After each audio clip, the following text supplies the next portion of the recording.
The Boondocks is one of the funniest animated shows ever made. It is also one of the darkest. Aaron McGruder built a satire that could get you laughing at a booty warrior joke one week and then quietly break your heart the next. Sometimes those episodes are the ones people forget about, because they didn't have Uncle Ruckus getting shot in the face or Riley trying to kidnap Oprah. They had something harder to talk about, a silent shot, a single line of dialogue, an ending that doesn't clean up after itself. Fans will tell you the show was about anger, and it was. But the reason the show worked, the reason it still hits hard almost 20 years later, is that underneath all the anger was a real sadness about what it was watching. So today we're going over the saddest episodes of the Boondocks, the ones that stuck the ending, the ones that made you sit on the couch after the credits and not say anything.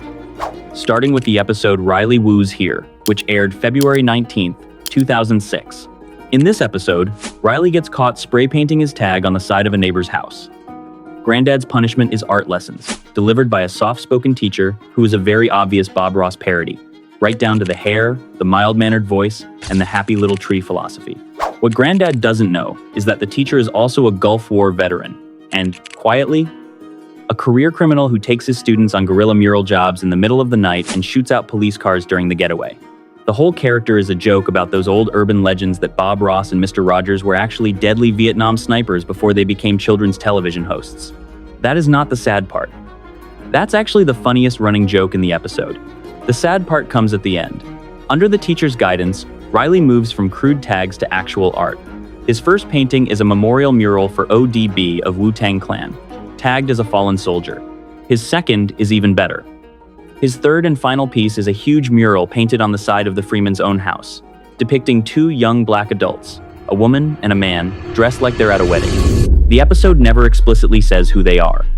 But when Granddad wakes up in the morning and steps outside and sees the mural on the side of his own house, the show holds on his face for what feels like a very long time. He starts crying, silently, standing in his own driveway. The implication, which the show trusts you to catch without spelling out, is that the mural is either Granddad and his deceased wife, or Huey and Riley's parents, who Robert is raising the boys in place of. Riley, who spends every episode of the show acting like a gangsta caricature, made something that reached his grandfather in a way no one has reached him in years. Granddad wipes his face, thanks Riley, and takes a picture of the mural on his digital camera. Then he tells Riley to paint over it, because the house is not supposed to have a mural on it. The moment is preserved in a single photograph, and then physically erased. The art teacher escapes in a police chase, drops Riley home safely, and drives off into an unknown fate. The episode ends, and the audience is left sitting with the fact that this dysfunctional, foul-mouthed, borderline abusive family occasionally produces something like grace, and none of them get to keep it in the world for long. Every joke in that episode is written on top of that one silent shot of Robert crying at a mural of his dead wife. Next we have the story of Gangstalicious Part 2, which aired February 4th, 2008, and closed out Season 2. In this episode, Riley's favorite rapper, Gangstalicious, voiced by Mos Def, is starting to slip. His new music video, Homies Over Hoes, is so covered in unmistakable homosexual imagery that Huey has to explain it to Riley in 3 separate scenes. Riley refuses to see it. He can't see it. His whole identity is built around Gangstalicious being the hardest man in rap, and Riley has started dressing like him, walking like him, and copying his mannerisms. Granddad panics and tries to instill masculine interests in Riley by force.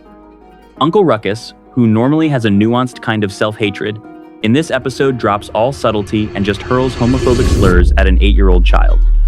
Meanwhile, Gangstalicious himself is trying to launch a men's clothing line featuring purses that clip to a man's belt, which even his own crew can't defend.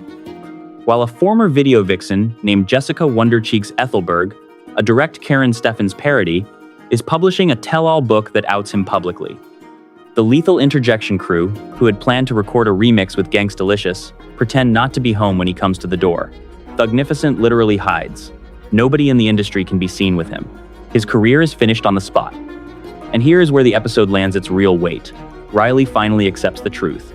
He earnestly asks his brother if being friends with Gangstalicious makes him gay too. Huey pauses, and then says yes, mostly so he can trick Riley into moving out of their shared room. Riley bursts into tears. He weeps openly, on screen, because his hero was one thing in public and something completely different in private, and now he has to reconcile it. The episode never resolves Gangstalicious' career. It never lets him come out on his own terms. He is forced out by a stranger's book, And the last time we see him in this episode, he is standing at a door that no one will open. The Lethal Interjection crew, who literally an episode earlier were begging to work with him, are now hiding in a house, pretending to be out. The show follows up on him a few times in later seasons, and it's clear his career never fully recovers.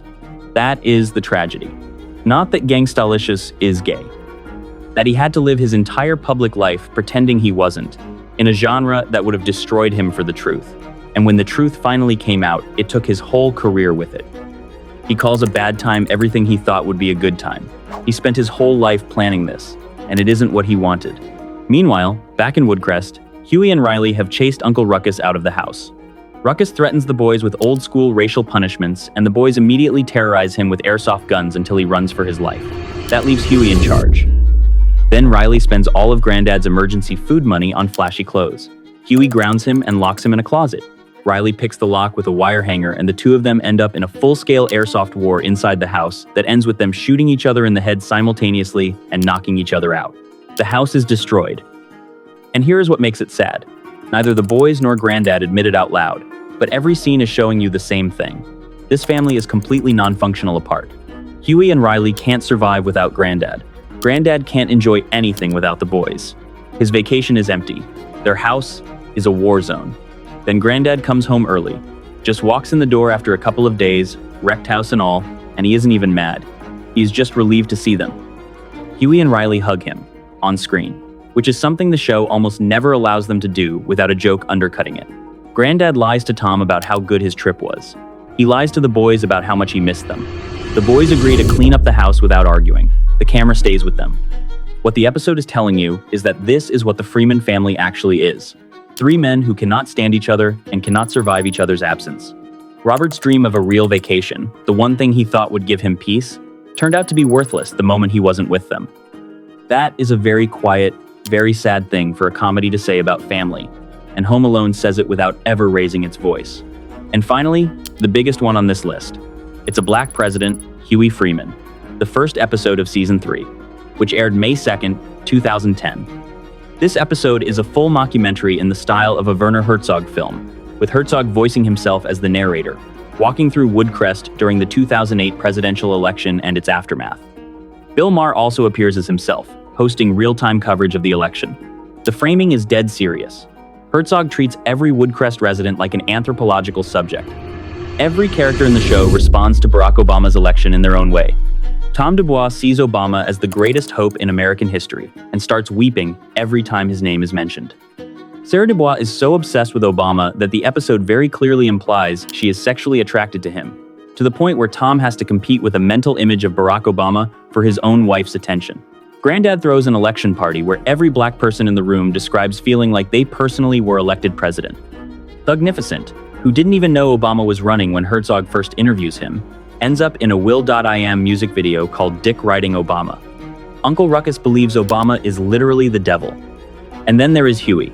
Huey, alone in a country of newly hopeful black people, refuses to celebrate. Herzog interviews him, expecting the young black revolutionary to give some kind of triumphant statement. Huey shrugs. He tells Herzog he doesn't think it will change anything real. He points out that Obama is a politician operating inside the same system Huey has spent his entire life criticizing. Herzog is genuinely confused by him. Everyone in Huey's own community is genuinely confused by him. Huey plans to leave the country. He calls it Operation Exodus. He teams up briefly with Uncle Ruckus, of all people, who wants to leave for opposite reasons. And then the show fast forwards to after the inauguration. And here is where the episode does something devastating. Nothing changes. The Freemans still live in the same neighborhood. Ruckus still hates himself. Thugnificent is still broke. Tom still gets treated like a walking cliche. The euphoria wears off within weeks, and everyone quietly realizes that a black president is not the same thing as black liberation, and that Huey, the 10-year-old skeptic that everyone rolled their eyes at, was right the whole time. Huey does not gloat about it. He does not celebrate being right.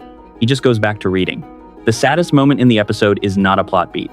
It is a quiet realization that permeates the last 5 minutes, that this historic thing that everyone in this community risked so much emotion on has already faded, and life is exactly the same as it was in October. Aaron Magruder wrote and aired this episode less than 18 months after Obama's actual election, when most of America was still riding the wave, and he called it.